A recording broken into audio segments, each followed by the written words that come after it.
The day of the trial. The trial day arrived, and the atmosphere was charged with tension. The media was present, broadcasting every moment of the proceedings. Assad, Ghalib, Mansour, and Tarab were brought into the courtroom, frail and visibly weakened from their time in jail. Their families watched from the gallery, holding back tears as they saw the physical toll the ordeal had taken on their loved ones. Qasim, standing before the judge, struggled to keep up with the rapid pace of the proceedings. His arguments lacked the force and precision of Noman's, and his presentation was slow and, at times, unfocused. The defendants' families could only watch in silent despair as Qasim's defense failed to counter the government's accusations effectively. The government's attorneys seized the opportunity, presenting the fabricated evidence with confidence, building a damning narrative that painted Assad and his friends as threats to national security. The judge, known to be aligned with government interests, showed clear bias, often interrupting Qasim and dismissing his arguments. The trial lasted only 2 days, its outcome seeming inevitable from the start. The judge, in a quick and emotionless manner, found Assad and Mansour guilty, sentencing them to death. Ghalib and Tarab, who had not been in direct possession of any explosives, were sentenced to life in prison without the possibility of parole. As the judge delivered his final verdict, he set the date for Assad and Mansour's execution just 85 days away, conveniently timed to take place 5 days before the election, a powerful message from the government asserting its authority. The aftermath, families and village reactions. The courtroom was filled with cries of despair as the families of the defendants collapsed into tears. Assad's mother clutched her chest, overwhelmed by grief, while Mansour's father buried his face in his hands. The sight of their children, battered and sentenced to death, shattered them completely. They had hoped for a miracle, some last-minute evidence or argument that would save their sons, but now that hope was gone. Haider, who had been a rock for the families, was also devastated. He felt guilt and helplessness, wondering if there was something more he could have done. Noman's death weighed heavily on him, a reminder of the ruthless forces he was up against. Back in the village, the news of the sentencing spread quickly. The community that had watched Assad grow up was heartbroken, unable to understand how someone they had known to be kind and respectful could be condemned as a criminal. Friends and neighbors gathered in small groups, speaking in hushed tones, expressing their disbelief and sorrow. Many felt powerless, knowing that they could do nothing to change the court's decision. Some villagers still clung to the belief that Assad and his friends were innocent, while others, worn down by the relentless media coverage, began to doubt. The government's propaganda had been effective, creating a narrative that painted Assad and his friends as dangerous agitators. In a country divided by politics, the case had become a symbol, and many people, swayed by the government's narrative, supported the harsh verdict. A community in mourning and fear. For the families of Assad, Mansour, Tarab, and Ghalib, the days that followed were filled with unbearable grief. They visited their loved ones in prison, each meeting heavy with finality, as they tried to find the words to express their love and say goodbye. The thought of losing their children was a pain too deep to bear, yet they tried to remain strong, offering words of comfort despite their own heartbreak. In the days that followed, they petitioned for clemency, though they knew their chances were slim. They appealed to human rights organizations, hoping to bring international attention to the case, but each avenue seemed to close before them, blocked by the same powerful interests that had orchestrated the case from the beginning. As the days counted down to Assad and Mansour's execution, their families found themselves caught between hope and despair, clinging to the faintest glimmers of support from those who believed in their children's innocence. Episode 12. Breaking the Chains. A reluctant decision. 5 months had passed since Assad and his friends had been imprisoned. Their families had exhausted every legal option, and the government's case continued to strengthen as the election neared. Haider watched helplessly as the charges mounted against his cousin. He knew that the government had manipulated the entire scenario for political gain, and that the upcoming election made it even more crucial for them to hold Assad and his friends as scapegoats. As a cardiologist with an engineering degree, Haider had a practical mind. He recognized the harsh reality. Assad and his friends would never be freed through the justice system. If they had any chance of freedom, he would have to take matters into his own hands. Haider began developing an escape plan, using every resource and skill at his disposal. He knew he couldn't trust anyone in the government, and even the prison system itself was rife with corruption.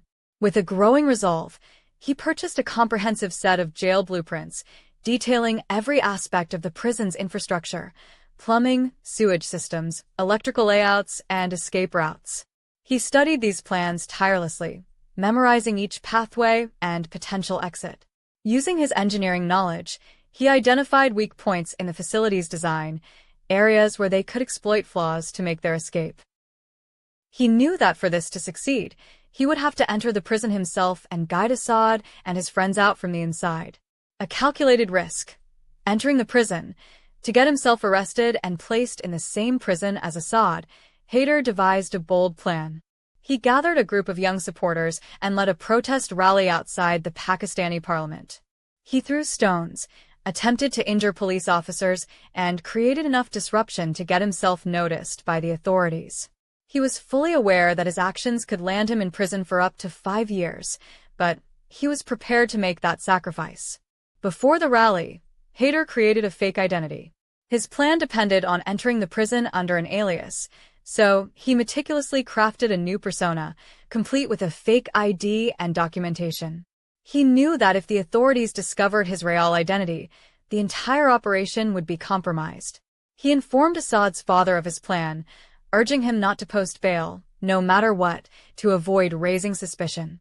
Assad's father reluctantly agreed, recognizing that this was their last chance to free his son.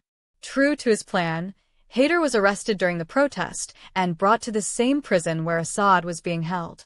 However, upon his arrival, he encountered an unexpected setback. He was assigned to a different cell block from Assad and his friends.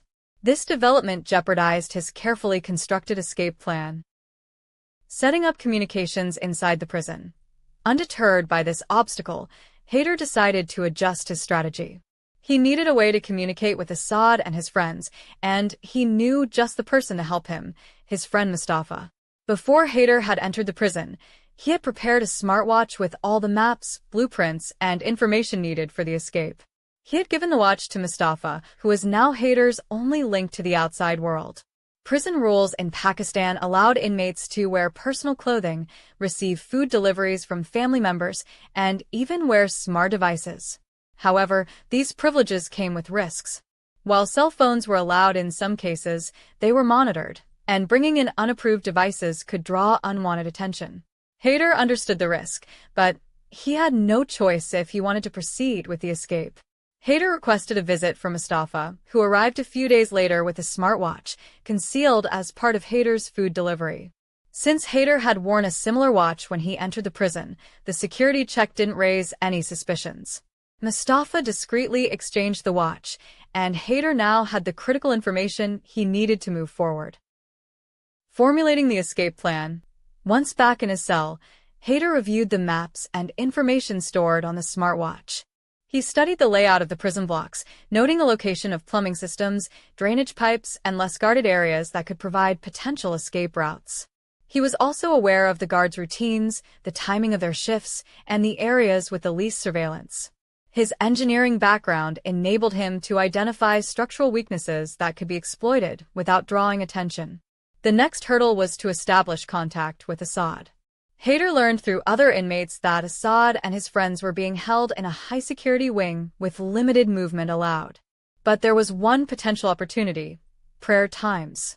The prison allowed congregational prayers, where inmates from different cell blocks occasionally gathered in the same space.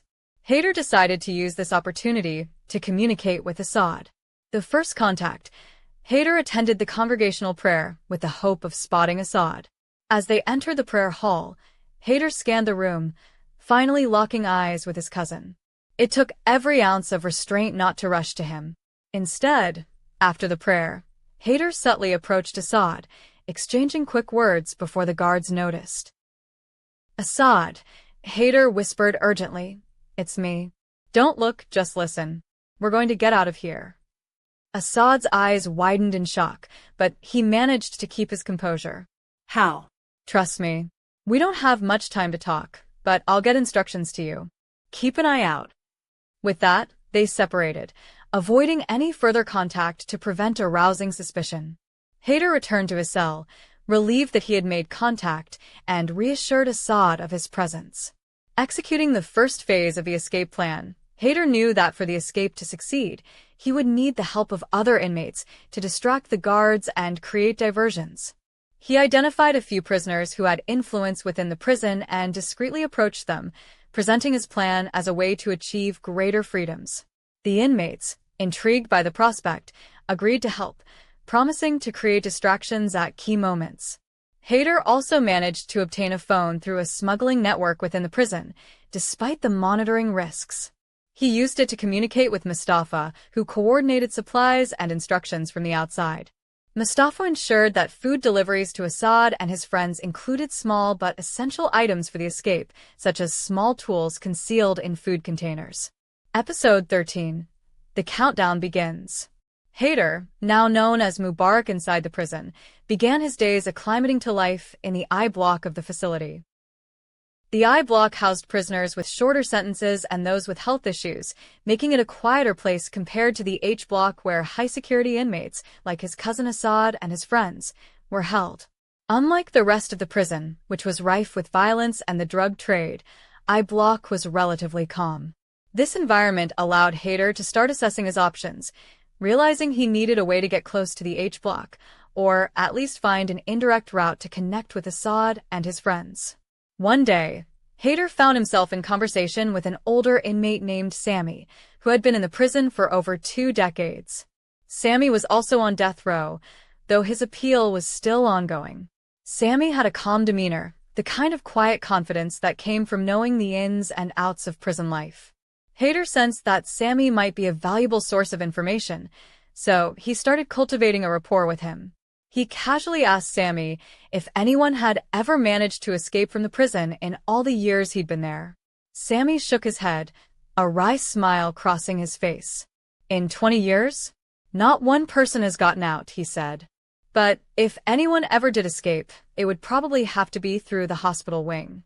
If someone has a serious health condition, they're sometimes taken through the hospital's back door, which opens out of the prison. Haider's interest peaked. The hospital wing offered an exit point he hadn't considered. He knew he needed to get a job inside the hospital to explore the possibility of escape further. How can I get a job in the hospital? Haider asked. Sammy looked thoughtful, then leaned closer. It's not hard, but it'll cost you. The prison police officers run everything in here. With enough money, they can arrange for you to get a job cleaning in the hospital. But who do I talk to? And how do I make the payment? Haider inquired, trying to act as naturally as possible. Sammy waved a hand. That's where Azam comes in. He's the head prisoner in this block and has connections with the guards and officers. If you're serious about getting into the hospital, he can arrange it for you. I'll introduce you to him. Azam's a friend of mine, and he can negotiate the price. Over the next few days, Sammy worked behind the scenes to set up a meeting with Azam. True to Sammy's word, Azam was well respected within the prison, with connections across the various blocks, particularly the lower security ones like C, D, E, and I, which he managed. Azam agreed to meet Haider in a secluded corner of the prison yard, away from prying eyes. Azam was a stocky man in his 50s with a shrewd, calculating gaze. He wasted no time in getting to the point. Sammy says you want a job in the hospital. That's not an easy arrangement. All the jobs are taken, and it's rare for a new position to open up. Haider nodded, not wanting to appear too eager. I understand, but I'm willing to pay. How much will it cost? Azam eyed him, appraisingly. Usually, it'd be around $1,500. But with the right approach, maybe we could create a new job. I'd suggest you offer $3,000 and let me pass the message to the officers in charge. They're more likely to make a special exception if the money is right. The amount was steep, but Haider knew he had no choice if he wanted to get close to the hospital wing. He agreed, and Azam arranged to pass the message to a prison officer who oversaw work assignments. The following day, Haider contacted his friend Mustafa on the outside, asking him to transfer the payment directly to the officer's account. Mustafa confirmed the transfer, and Azam informed Haider that the deal was set. The very next day, Haider was assigned a new job, cleaning the warden's office, located conveniently close to the hospital. It was a stroke of luck that brought him within reach of an influential figure in the prison hierarchy. Meeting Warden Shoaib, Haider arrived at his new job in the warden's office early the next morning. The office was clean and sparsely decorated, exuding an air of authority. He began his work quietly, scrubbing floors and dusting shelves, all while taking in the layout of the space and noting any possible advantages it might offer. While he was cleaning, Haider overheard a phone conversation between Warden Shoaib and his doctor. Shoaib's voice was strained as he spoke, expressing concerns about his upcoming heart surgery. Haider's attention sharpened. He recognized a potential opening. If he could get close to Shoaib, perhaps he could create a relationship that would help him gain access to restricted areas of the prison, including the hospital. A few minutes later, Warden Shoaib ended his call and noticed Haider standing nearby. Sensing an opportunity, Haider approached him with a friendly demeanor. "Sir, if you don't mind me saying, you look a bit pale. I'm guessing you might be dealing with heart issues?" Shoaib raised an eyebrow, surprised. "How would you know that?" Haider smiled modestly. "I used to be a doctor before I ended up here. I recognized the signs." The warden's interest was piqued. He had always struggled with high cholesterol, and his health had been deteriorating rapidly. The impending heart surgery was weighing heavily on his mind. "You're right," he admitted. "The doctors say I have high cholesterol, and it's causing blockages. I'm scheduled for surgery in a couple of months." Haider nodded sympathetically. "There's a supplement made from bergamot citrus extract that could help. It's known to reduce cholesterol levels naturally. If you start now, you might even see some improvement before the surgery." Shoaib looked intrigued. "Really? Is it safe?" "Absolutely," Haider assured him. "I've seen it work wonders for patients. It's a natural supplement, no side effects. You should give it a try." Haider knew he had struck a chord with Shoaib, and over the next few days, he continued to offer small health tips and advice, carefully cultivating a rapport. The warden, whose health concerns made him feel vulnerable, began to view Haider as a trusted confidant. Each time they spoke, Haider reinforced the idea that he was looking out for Shoaib's best interests. After a week, Shoaib decided to try the bergamot supplement, ordering it online. He thanked Haider, expressing hope that the natural remedy might delay or even prevent the need for surgery. Haider seized this moment to ask a subtle favor. "Sir, if you ever need an extra hand in the hospital, let me know," he said casually. "I may be an inmate, but I'm still a doctor at heart. I could help out if there's ever a shortage." The warden nodded thoughtfully. "I'll keep that in mind, Mubarak. You've been helpful to me, so I'll see what I can do." Getting access to the hospital, a few days later, Haider's chance came sooner than expected. One of the inmates assigned to clean the hospital was transferred to another block, leaving a vacancy. True to his word, Warden Shoaib arranged for Haider to take over the position, giving him direct access to the hospital wing. Haider's heart raced as he realized his plan was coming together. This was his chance to explore the layout, understand the routines, and prepare for the next steps in his escape plan. Haider approached his new role diligently, spending every spare moment studying the hospital's layout. He memorized the positions of exits, ventilation shafts, and storage areas. His engineering background came in handy as he observed the infrastructure, noting weak points that might be exploited. He also noticed that the back door, the one that led out of the prison, was guarded but not as heavily as other exits. It was used only in emergencies, which meant it could be the key to their escape if timed correctly. Meanwhile, Haider continued to build his relationship with Shoaib, who often visited the hospital for checkups. Haider would offer the warden advice, subtly reinforcing his trust and loyalty.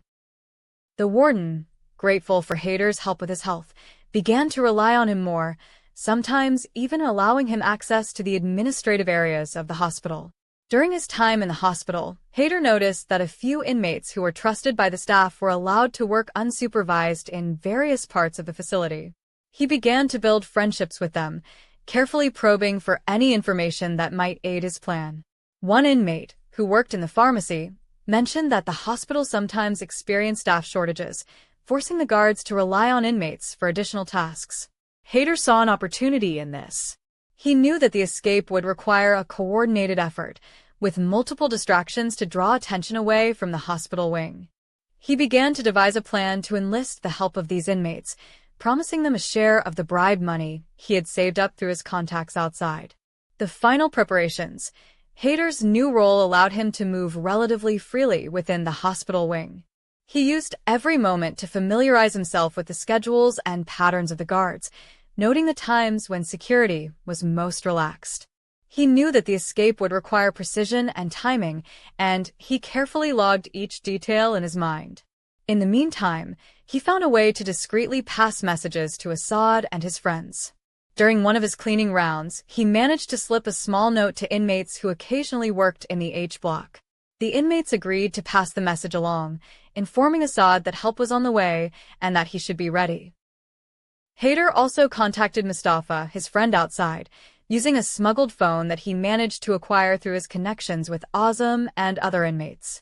Mustafa helped coordinate supplies, smuggling in small tools and other essentials hidden inside food deliveries.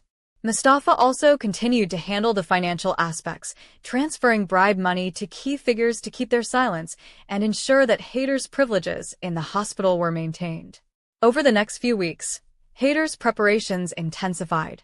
He drilled every detail into his mind, ensuring that he was ready for the moment when everything would come together. He shared the escape plan in pieces with Assad and Mansour, ensuring that no one knew the entire strategy in case they were questioned. The back door in the hospital remained their primary exit point, but Hader had backup plans in case anything went wrong. With the warden increasingly dependent on him for health advice, Hader knew he had the advantage.